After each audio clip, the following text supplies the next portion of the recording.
We've never liked paying through our noses for simple things that everybody should be able to afford, like using the electric appliances without restriction.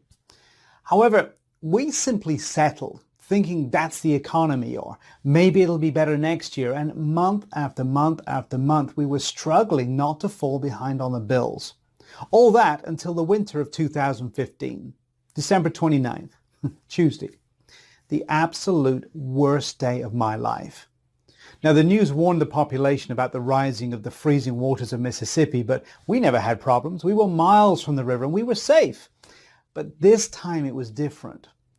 Now, around 7 p.m., the news warned everybody in the area that the river had risen like never before. And after just a few minutes, all the lights went off. Now, I immediately thought it was just a simple blackout. And I went to check on my wife and my two daughters, and they were fine for the moment. See, the Mississippi River had broken out of its bed and flooded the surroundings. It ripped down hundreds of power lines around our area, and we suddenly found ourselves completely without power. Now, my wife and I discussed about driving to my parents in Lexington, Kentucky, but we were looking at a 6-hour drive in the night. So we decided to wait for the power to just come back. Big mistake. Huge mistake. See, the house was already getting cold, and it was getting cold really, really fast. Night came, and there was still no power. And I tried calling the electric company on my cell phone to find out when the power would be restored, and all I got was their pre-recorded message saying they were aware of the problem, and it would be between 48 and 72 hours before the power would be back online. Quickly, the temperature in our house reached around 50 degrees. Now, around midnight, I went to check on my family, and what I saw made me just freeze in my tracks. My wife and my daughters were lying on the bed, embracing each other, shivering with cold, muffled in these thick blankets, and you can't imagine how I felt not being able to protect my family. I rushed over there. I wrapped my arms around them as much as I could in a futile attempt to give them what little body heat that I had. And then my 5-year-old Lisa, she said to me in this little shivering voice, "Daddy, I'm cold and I'm hungry. I wish we had a warm soup." I just burst into tears. It was the most devastating moment of my life. I felt like my whole world just collapsed. And I felt powerless because there was nothing that I could do to protect the ones I cared for most. And I simply felt furious, outraged at the fact that I knew that I was the only one to blame for getting in this situation, and worse, getting my family in this dangerous situation. I was furious that I was completely dependent on the electric company to power my home. And furious about the fact that for so many years I let it slide and thought maybe it'll be better next year, while those money-sucking electricity mobsters bled me and my family dry. That was the moment I realized I was at the end of my rope. And I swore to myself I would never put my wife and two daughters in a similar situation again. We left for my parents the very next day, and we came back sometime later. And I immediately began researching every single energy alternative I could find. I made it my sole purpose, because leaving my family's well-being in the hands of electric companies, well, that clearly wasn't an option anymore. Not only did their power lines always seem to go down in unexpected moments, but their prices had been smothering me for more than a decade. And I imagine the CEOs going to the bank and cashing my hard-earned money, maybe even laughing while they're doing it. So I immediately began to look at the problem from every angle to break the chains that Big Electric had around my family. There had to be something. Now, frustrated, I created a list of what I felt my new source of energy should really be. Now, firstly, it needed to be cheap and easy to obtain or build.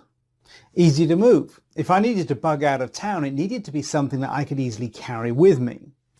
Can use a reliable source of power. So if there is no sun, no gas, and no wind, it should still work fine without interruption. So I considered buying a heavy-duty generator. Now, that's certainly a reliable source of power, so I looked pretty deeply into this option. However, when I started to consider the costs, I realized I was looking at a minimum of $1,000 investment to get a really high quality generator, not to mention the fuel usage. And with the fluctuating gas prices, listen, try powering your home full time with a generator. You'd need to use about 90 gallons of gas per month, and at a cost of around $250 or more to do it. Plus, it's not like I wanted to have a 90-gallon bomb around my family in my house. So this option was off the list quickly. So next I considered using solar energy. Now, I've heard the solar industry boomed over the last few years, and solar panels really can be very effective, but maybe you've heard, but here in Memphis, Tennessee, it can be overcast for a month straight during the winter, and being dependent on solar panels becomes a bit of a problem. Not to mention, installing professional panels would have cost me an easy $11,000, and I certainly didn't have that kind of money to invest. So the idea of buying a DIY solar kit crossed my mind, but when I saw the cost of those, I changed my mind. Plus, I did some research on the subject, and I found out that such kits rarely produce even 20% of the energy they advertise. So I had only one option. If I wanted to make sure that my family never went through such an experience again, I had to create my own solution. It had to be something cheap and fast and easy to build, because I definitely didn't have any technical skills to build complicated devices. You know, being a geography teacher doesn't really offer those kinds of skills. So I started looking into every other solution that could bring me the security for my family. Many sleepless nights passed, and I was getting really tired of surfing the internet for a simple solution. Then one day, Kate, my wife, reminded me about my late Uncle Jack and his research in the energy field. Now, unfortunately, he passed away in 2004, but he worked for an electric car company as a pioneer in this field. His life goal was to save the planet and offer our children a better life.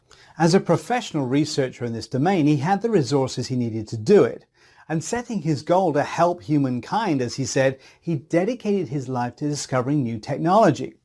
And he did a thorough research. I remembered him telling me how electric eels can be used to produce huge amounts of energy. And maybe that sounds a little bit strange, but there are some fish farms that are completely energy independent. However, that really wasn't a solution for electric cars, and clearly it wasn't for me either. The investment was just too big, and I certainly wasn't going to take care of who knows how many eels all year round. Not to mention the danger I would be putting my family in. So while that option was off the table, I knew there had to be a solution out there somewhere. And that's when I remembered about the incredible technology that he had pioneered. He told me about a spinning principle. Now that's still being used in today's electric cars.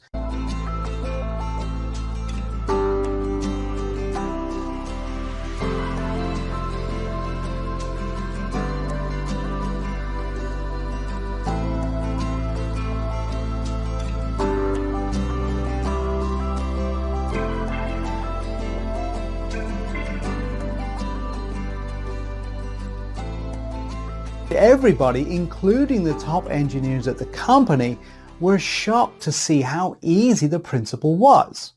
That very moment,